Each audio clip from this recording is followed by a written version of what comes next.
Hello and welcome to Byju's Exam Prep IAS. Let's get started and look into our daily quiz. Let's look into the first question. With respect to Tira, which of the following statements are correct? It is a ritual dance performed in temples in Tamil Nadu.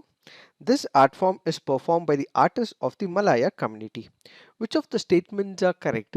The answer to this is 2 only. Why have we taken this practice question? Because of the reference in the Hindu article. This article makes a mention to Tira. Tira, like Teyam, is a dance that is part of the religious ritual.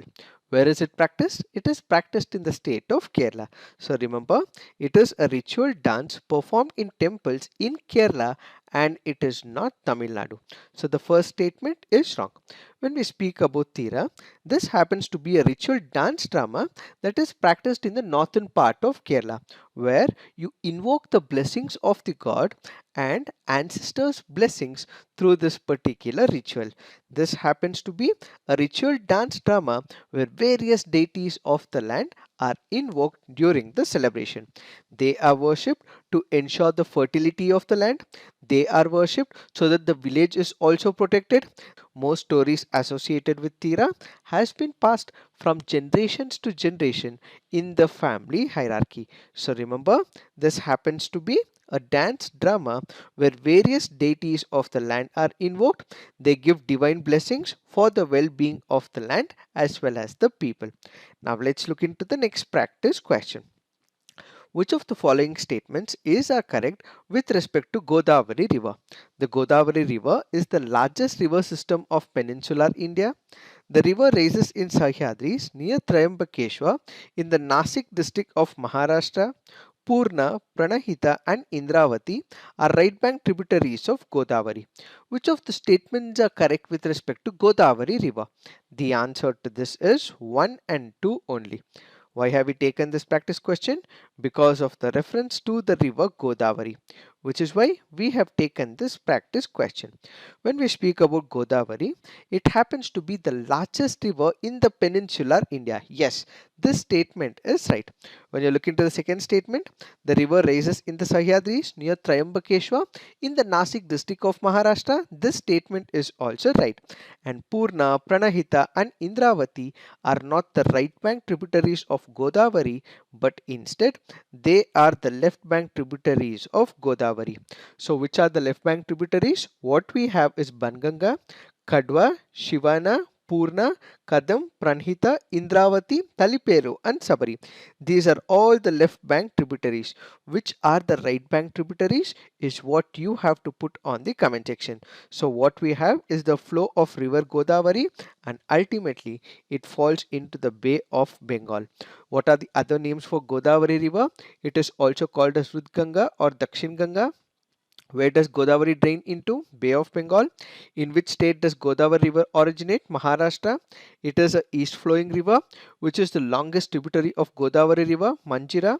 Which is the largest tributary of Godavari river? Pranhita. Which is the biggest city on river banks of Godavari? It happens to be Rajahmundry. So as part of the assignment, you have to put on the comment section which are the right bank tributaries of Godavari is what you have to put on the comment section. Now let's look into the next practice question. Consider the following statements with respect to Bastille Day. It is the National Day of France, which is celebrated on 14 July each year.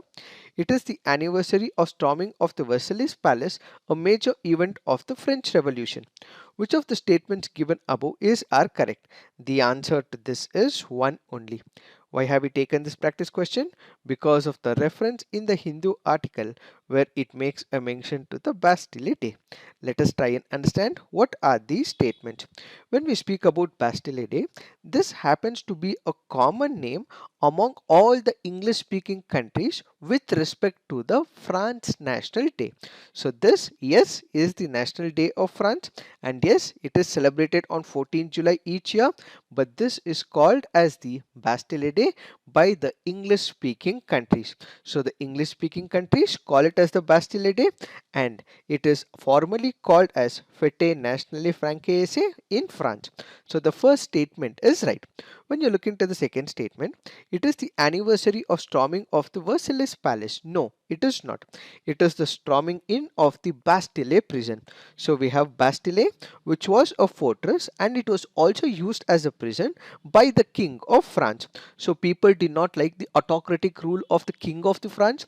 They did not like the dictatorial despotic rule of the king, and as a result, prison, which had become a symbol of monarchy's dictatorial rule, was ultimately stormed into by the people, and ultimately this became part of the French Revolution. So there was a lot of resentment by the people. They did not like the operations that were conducted by the king. He was despotic, autocratic, and dictatorial in nature. So in order to promote equality in the society, fraternity in the society, they stormed what is called as the Bastille prison. It is not Versailles Palace, but it happens to be the Bastille prison. So the second statement is wrong. First statement is right. So the answer to this would be 1 only. Now let's look into the next practice question. With respect to Kala Azar, which of the following statements are incorrect? It is caused by protozoan parasites which are transmitted by the bite of infected female phlebotomine sandflies. In India, Leishmania donovani is the only parasite that causes this disease. There are no vaccines available for preventing Kala Azar. Which of the statements are incorrect? Since it is asking for the incorrect statement, the answer to this is none. Why? That is because all the three statements that are given here are correct. Why have we taken this practice question? Because of the reference in the Hindu article. So this happens to be a progressing indigenous disease.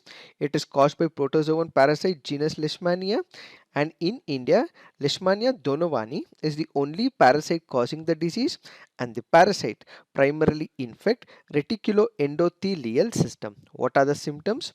Recurrent fever, loss of appetite, weakness, spleen enlargement, and anemia. And sandfly of the genus Phlebotomus organ types only known vector of Kala-Azar in India. Do we have any vaccines? No. As of now, we do not have any types of vaccines that will be able to prevent Kala-Azar. Third statement is right. In India, Leishmania donovani is the only parasite that causes this disease. This is also right.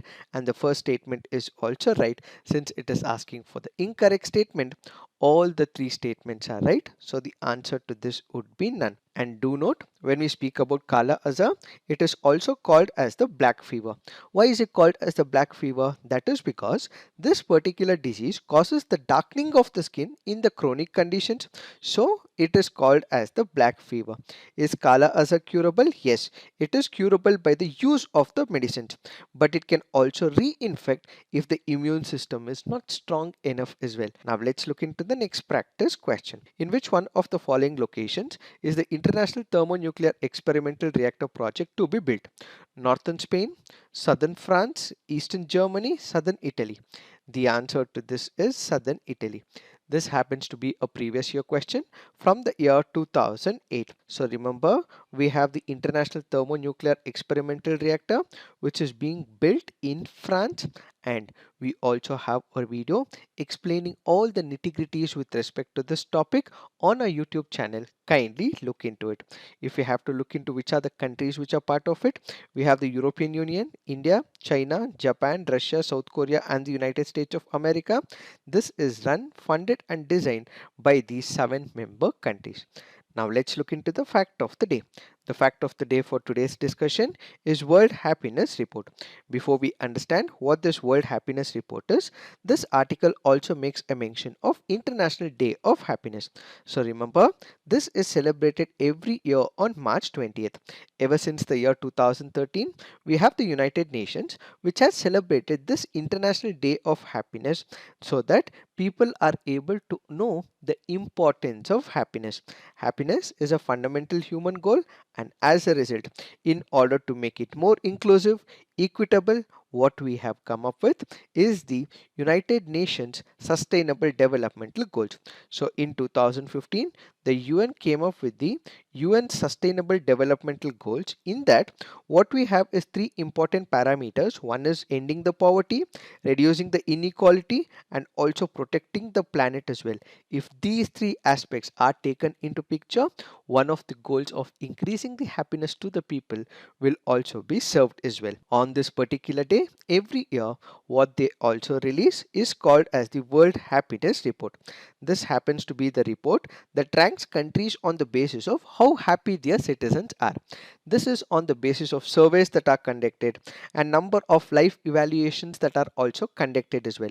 So people would be asked questions. It is a sampling survey that will be taking place. People would be asked with different kinds of questions on their perception of whether they are happy in their country or not. What we have is the World Happiness Report that is released. So we have the World Happiness Report, which ranks 150 nations based on number of variables, which includes real social support, GDP per capita, freedom of choice in one's life, health life expectancy, perceptions of corruption, and generosity.